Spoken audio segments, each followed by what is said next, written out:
talk about the differences between Steve Poizner and me. Steve Poizner is absolutely right when he says that we are two very different candidates. Steve's not the fiscal conservative he claims to be. He joined Nancy Pelosi in opposing President Bush's cuts in income and capital gains taxes. As you know, these tax cuts were backed by every Republican member of Congress from California. It's clear that Steve doesn't like to talk about property taxes, and there's a reason for that. He gave $200,000 to pass an initiative that seriously undermined Prop 13 and has cost Californians $40 billion in new taxes. Steve also gave $21,000 to help Al Gore to beat President Bush in 2000, including $10,000 to the Gore-Lieberman recount subcommittee. And he even invited Richard Clarke, a vocal critic of the Iraq War, to campaign for him in 2004. If you will recall, Richard Clarke wrote a book claiming that President Bush was responsible for the terrorist attacks of September 11th. Steve has become a preacher of Sacramento. In the middle of the budget crisis, he increased his own department's budget by 14%, from $190 million to $216 million. And he went out and spent nearly $2 million on government cars, including 6 Chevy Impalas with a street package option. Steve has changed his position on nearly every important issue he's running on today. Let's take abortion. Steve is trying to convince you he's pro-life. But when Steve ran for the Assembly in 2004, he sought and won the endorsement of Planned Parenthood, which awarded him a 100% rating on abortion rights. In order to win that 100% rating, Steve supported government funding of abortion services. He opposed measures that required parental notification before an abortion, and he said he would fight new efforts to restrict certain types of abortion procedures. My position on this issue are clear and consistent. I am firmly pro-choice and always will be, but I do support parental notification, and I oppose partial birth abortion, and I am a strong supporter of adoption. The difference between Steve and me is day and night. I have the courage to state my positions. You will always know what I believe. Steve twists his positions to tell you what he thinks you want to hear. California, in my view, needs a governor with a spine of steel.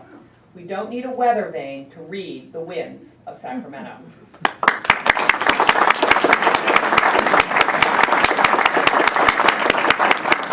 Now, let's talk about the person we have to beat in the fall.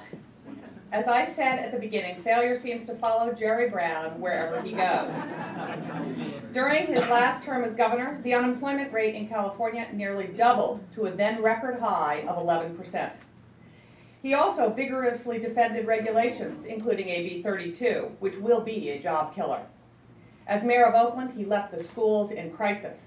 The situation was so bad that the state had to step in and take them over. Jerry raised taxes or tried to raise taxes on everything from gas to cable TV to phone calls. He even went after parking and utilities for more taxes. Jerry has taken the liberal form of raising taxes to a whole new level.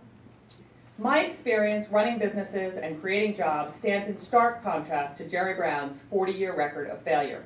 That's why the labor unions and Democrats have committed to spending $40 million attacking me. I've been criticized by Steve, the Democrats, and the media for investing money in my campaign.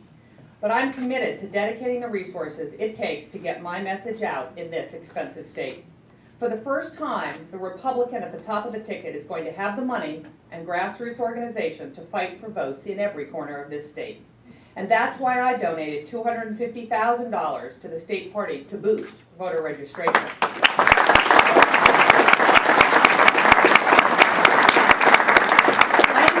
To raising money for the Republican Party and electing more Republicans to legislative and constitutional officers.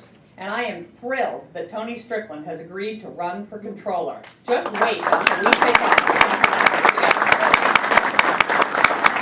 We're not going to let the media define the debate. We're going to go head to head with Jerry Brown and his $40 million of union money, and we're going to beat him.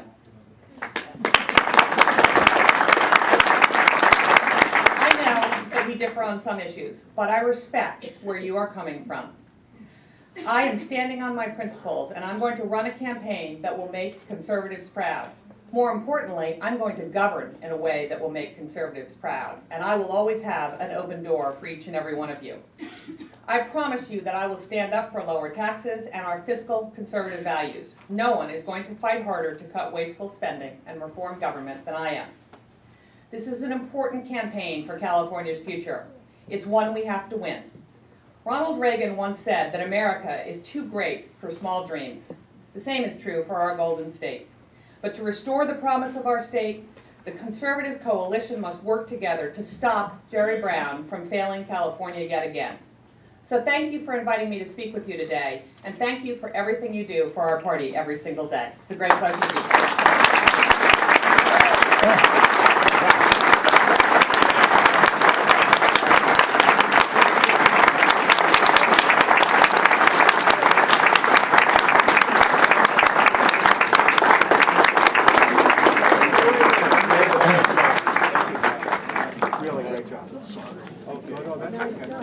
Folks, I know I left we're right at the time that we need to go to our next luncheon.